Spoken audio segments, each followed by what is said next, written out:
नमस्कार। The Himalayan light YouTube channel पर आप सभी का हार्दिक स्वागत और अभिनंदन है। और आज प्रयोजन मूलक हिंदी के अंतर्गत हम लेकर के आ रखे हैं आपके लिए संक्षेपण से संबंधित एक अद्वितीय वीडियो। संक्षेपण के अंतर्गत हम निम्नलिखित बिंदुओं पर विचार करेंगे: संक्षेपण, स्वरूप और सिद्धांत, संक्षेपण का अर्थ और परिभाषा, संक्षेपण की प्रमुख विशेषताएं, संक्षेपण में ध्यान देने योग्य बातें और संक्षेपण के उदाहरण। तो चलिए संक्षेपण के अंतर्गत समझते हैं संक्षेपण का स्वरूप और सिद्धांत। मनुष्य अपने भावों और विचारों को व्यक्त करने के लिए भाषा का प्रयोग करता है। यह भाषा कभी अलंकृत भी हो सकती है और कभी संक्षिप्त और सरल भी। साहित्यिक अभिव्यक्ति के लिए अलंकृत, व्यंजनात्मक और सौष्ठवपूर्ण भाषा उपयुक्त होती है, किंतु दैनिक क्रियाकलापों अथवा सामान्य व्यवहार में सरल, सुबोध और एकार्थी भाषा की आवश्यकता होती है। कहने का अर्थ यह है कि जो साहित्यिक भाषा होती है वह अलंकृत भाषा तो होती ही है, साथ ही उसमें व्यंजना और लक्षणा शक्ति की अधिकता होती है। इसके विपरीत जिस भाषा का प्रयोग हम अपने दैनिक जीवन में सामान्य रूप से करते हैं वह अत्यंत सरल, सुबोध और सभी के समझ में आने वाली होती है। आज के व्यस्त युग में कम समय में अपनी बात को प्रस्तुत करने की प्रत्येक व्यक्ति को निरंतर आवश्यकता पड़ती है। आज का जीवन बहुत गतिपूर्ण हो गया है, लोगों के पास समय की कमी है। यही कारण है कि प्रत्येक व्यक्ति कम से कम समय में अधिक से अधिक बातें जान लेना चाहता है, चाहे वह कोई विवरण पत्र हो या कोई लेख या आख्यान हो। यहाँ कहने का अर्थ यह है कि प्रत्येक व्यक्ति के पास आज कम से कम समय रहता है और इस कम से कम समय में वह अधिक से अधिक जानकारी प्राप्त कर लेना चाहता है। आइए अब जानते हैं संक्षेपण का अर्थ और परिभाषा। विस्तृत कथन एवं वक्तव्य, लेख, निबंध आदि को संक्षेप में प्रस्तुत करने की भाषिक प्रक्रिया संक्षेपण, संक्षिप्तीकरण या सारलेखन कहलाती है। सारलेखन की आवश्यकता कार्यालय, वाणिज्य, पत्रकारिता, शिक्षा, स्वास्थ्य, सेना आदि कई क्षेत्रों में पड़ती है। संक्षेपण को अंग्रेजी में समराइजिंग, प्रेसी राइटिंग अथवा प्रेसी भी कहा जाता है। अंग्रेजी भाषा में भी प्रेसी राइटिंग या संक्षेपण की अनेक परिभाषाएं दी गई हैं और अनेक विद्वानों ने अपने मत संक्षेपण पर व्यक्त किए हैं, जो कि इस प्रकार से हैं।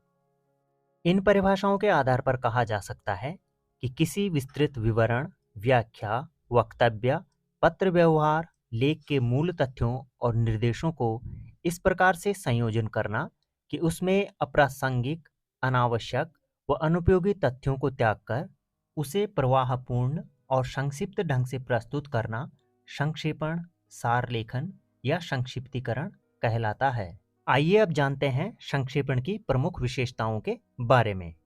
संक्षिप्तीकरण या संक्षेपण का पहला गुण विस्तार से बचना है।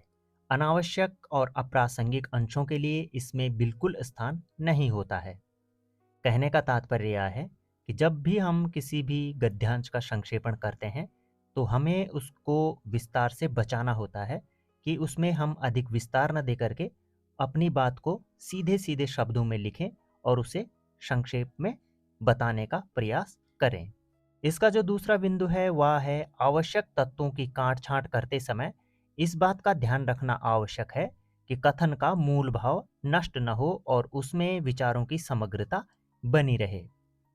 इस बिंदु में कहने का अर्थ यह है कि जब भी हम किसी गद्यांश का संक्षिप्तीकरण करें तो उसका जो मूल भाव है उसको नष्ट होने से हमें बचाना है। जब भी हम संक्षिप्तीकरण कर रहे हों तो जो गद्यांश का मूल भाव है वह वैसा ही बना रहे जैसे कि वह मुख्य गद्यांश में है। संक्षेपण करते समय इस बात का ध्यान रखना चाहिए कि उसकी क्रमबद्धता खंडित नहीं होनी चाहिए और जो विचारों का प्रवाह है वह निरंतर बना रहना चाहिए। कहने का मतलब यह है कि जो उसका मूल भाव है गद्यांश का, उसमें जो विचारों का प्रवाह है वह निरंतर बना रहना चाहिए। स्पष्टता संक्षेपण का एक प्रमुख गुण है, इसलिए संक्षेपण में स्पष्टता का होना अति आवश्यक है। और इसके साथ ही संक्षेपण की जो भाषा है वो सरल और प्रवाहपूर्ण होनी चाहिए और साथ ही वाक्य छोटे छोटे तथा व्याकरण सम्मत होने चाहिए। कहने का मतलब यह है कि जो संक्षेपण के वाक्य होने चाहिए वे अत्यंत छोटे और व्याकरण सम्मत, यानी कि उनमें वर्तनी संबंधी अशुद्धियां बिल्कुल भी नहीं होनी चाहिए। आइए अब जानते हैं कि सार लेखन को लिखते समय हमें किन किन बातों का ध्यान रखना होता है। तो इसमें जो सबसे पहला बिंदु है, संक्षिप्तीकरण किए जाने वाले गद्यांश को ध्यानपूर्वक एक से अधिक बार पढ़ना चाहिए। एक से अधिक बार पढ़ने के लिए इसलिए कहा जा रहा है जिससे कि हम उसके मूल तथ्य को अच्छी तरह से समझ सकें। गद्यांश के रेखांकित शब्दों, वाक्य एवं वाक्य खंडों के मूल भावों को समझकर उन्हें अपने शब्दों में परिवर्तित करना चाहिए। यानी कि हमारे पास जो गद्यांश दिया है संक्षिप्तीकरण के लिए, उसके मूल भाव को समझना चाहिए और यदि उसमें बड़े वाक्य हों तो उनको छोटे वाक्यों में बदल देना चाहिए। संकेत बिंदु की सहायता से इनका प्रारूप, मसौदा या ड्राफ्ट तैयार करना चाहिए। प्रारूप तैयार करते समय निम्नलिखित बातों को अवश्य ध्यान में रखना चाहिए। अब जो गद्यांश है हम उसका ड्राफ्ट बनाएंगे और ड्राफ्ट बनाते समय हमें किन बातों का ध्यान रखना है, आइए जानते हैं। इसमें जो पहला बिंदु है, मूल अंश के प्रत्यक्ष कथन यानी कि डायरेक्ट स्पीच को अप्रत्यक्ष कथन यानी कि इनडायरेक्ट स्पीच के रूप में बदल देना चाहिए।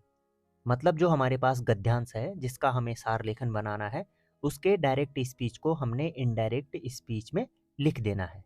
दूसरे बिंदु के अनुसार प्रथम तथा द्वितीय पुरुष, फर्स्ट एंड सेकंड पर्सन वाले कथन को अन्य पुरुष यानी कि थर्ड पर्सन में बदल देना चाहिए। अर्थात मैं, तुम या हमको वे या उनका में परिवर्तित कर देना चाहिए। जब प्रारूप तैयार हो जाए तब उसकी पुनरावृत्ति की जानी चाहिए जिससे कि कोई विचार छूटने न पाए।